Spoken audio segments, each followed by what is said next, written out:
tad nonācu pie tā, ka nu, tīri profesionāli bija viens moments, kad no tā kā finanšu vadības, uzņēmumu vadības nācās paņemt arī ilglaicīgi viss, kas ir uz personāla vadību.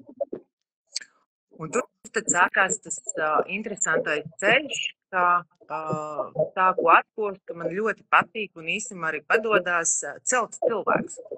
Nu, ne burtiski, bet redzēt un pabīdīt, kur viņi ir labi, kas ir, kas viņos ir iekšā, kur viņus iedrošināt, kas viņiem labi der. Nu, tā. Un tad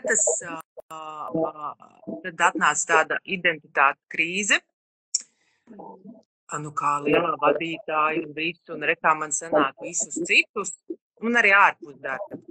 Visus citus vienkārši, pa karjeras kāpnēm, pa visādiem panākumiem, vienkārši celt augšā. Labi, tāpošā, kur tad es, vai ne?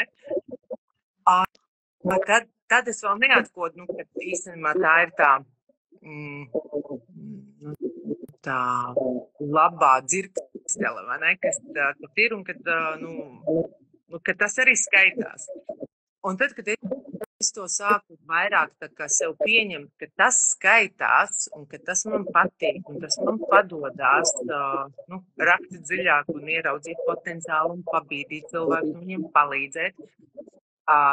Tad uzpeldēja coachings vēlreiz manā redzeslokā.